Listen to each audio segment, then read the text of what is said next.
What's up, everybody? How you doing? Today, here with Steven Sissel, and we are going to help you guys learn better Heelside carves. He's definitely, I'd consider one of the guys who has really taken my tutorials to heart and learned a lot and become a better rider from them. And yeah, it's his third year snowboarding. He used to ski before that. This year he's already got 60 or 70 days on the mountain, so really dedicating some time on the mountain and doing it right. And yeah, I watched one of his YouTube videos. I'll put the link in the description. And he was making these real nice Heelside carves. And I remember when mine were like that. And I learned a couple things since mine were like that. And also he was selfie sticking in that video. So it's really hard to tell the full extent because there's certain limitations when you're selfie sticking. But yeah, let's make some regular standard silent upper body, the kind of turns that I preach, with just some standard nice rip and turns. And see how I'm super distracted because that guy's got a huge pole on his head. Holy crap. It's like, how do you ride with that? Hashtag great idea. Get in the shot. But yeah, let's make some just real nice standard turns back and forth, really focusing on great Heelside carves, and then give some extra tips beyond that.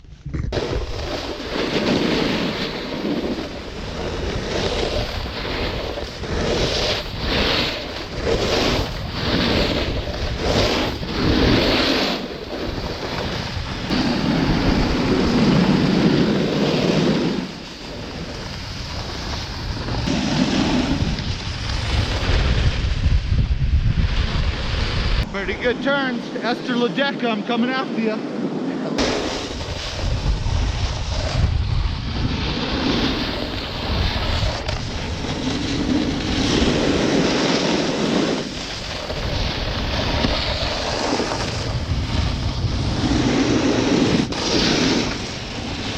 All right, so pretty damn good carves there. So next I'm going to show what the Fun Carve Russian guys, I'll put a link to their website, but they are have an extreme carving snowboard school in Russia, and are really good at what they do.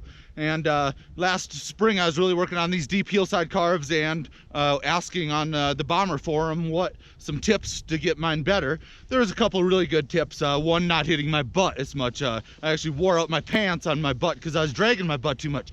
So keeping that off the ground really cleans up the carve because it's a bad pressure spot that releases pressure off the edge. But the other really big thing for me was, say those type of carves we made, they're all pretty of a standard size. When I want to make a really big one, it's about playing with rotation with my body, not counter rotation. I'll play with that funny stuff right here for the first shot, but actually, like, so I'm an advocate of, you know, having your shoulders be aggressive down the hill, attacking where you're going. But for this, actually going into more of a, let's have Steven tape this.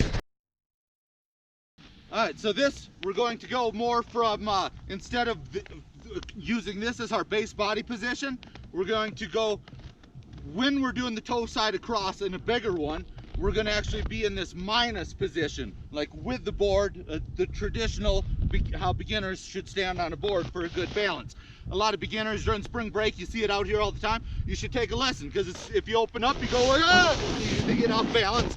So it's not, but once you're actually a really good snowboarder, this is a more aggressive way to be able to carve your board. So, but for these big Heelside ones, to drive more power yet, we're gonna go from a minus position and really rotate into the turn pretty aggressively.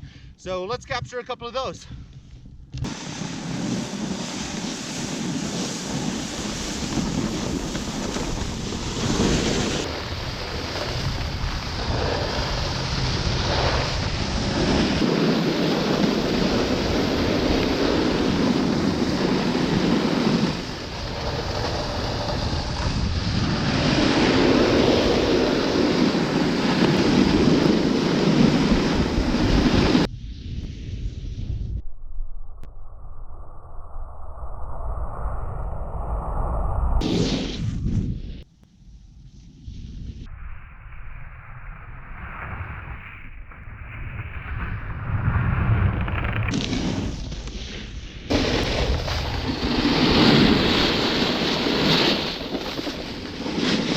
Alright, for the rotation, I kind of told him to actually have his front hand go from facing up the hill and then do a full 360 to back up the hill. So really getting the whole body rotated, the upper body, and that kind of transfers nicely into the edge.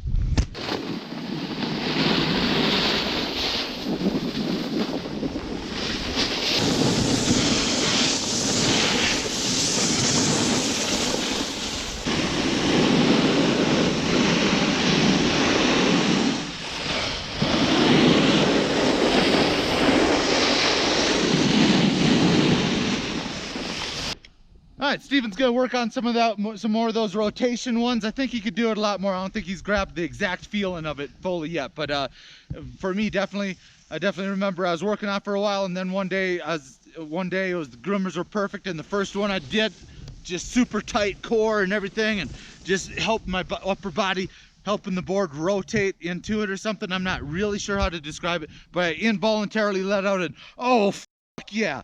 It was a very, very cool way to just add some extra power to the turn, I guess.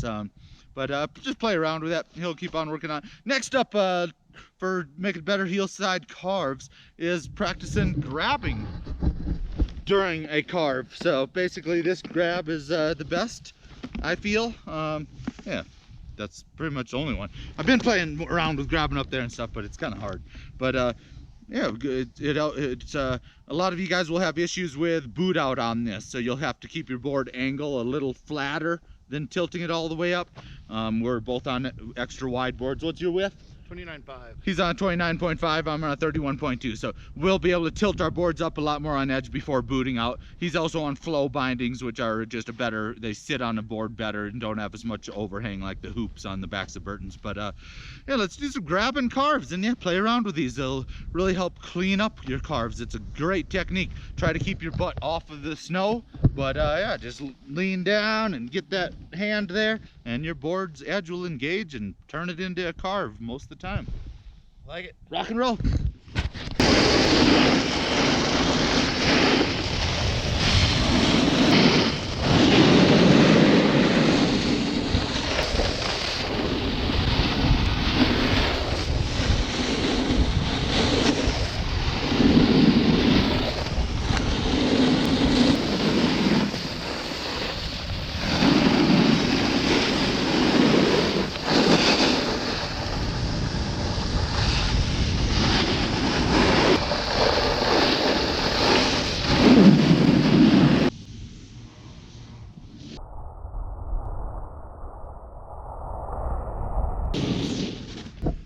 All right, so there's some cool random tips for better heel side carves. Try rotating it into them on some of them, and grabbing carves. And otherwise, it's really just about getting out there and actively practicing it. And I think you've done that well. I'd assume when you go out there, you're actually thinking about how to carve better and actually working on it. Yeah, absolutely. I really try to sit down and plan my path and stay low to my board, try to stay on top of it, feel the edge as you go around the corner. I have noticed that shoulder positioning around the turn has made a big difference, just trying that out today.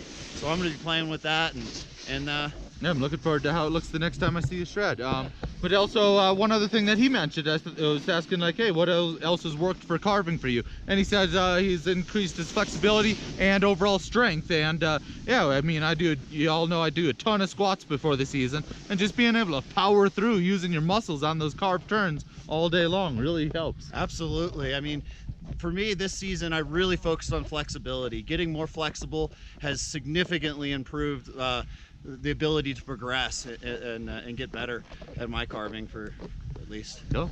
Hey, thank you a ton, Steven, for joining me. Check out his YouTube page in the description. It's gotten a little busy out here for carving. Actually looks good right now, but we're gonna go play around on Horseshoe Bowl. Woo.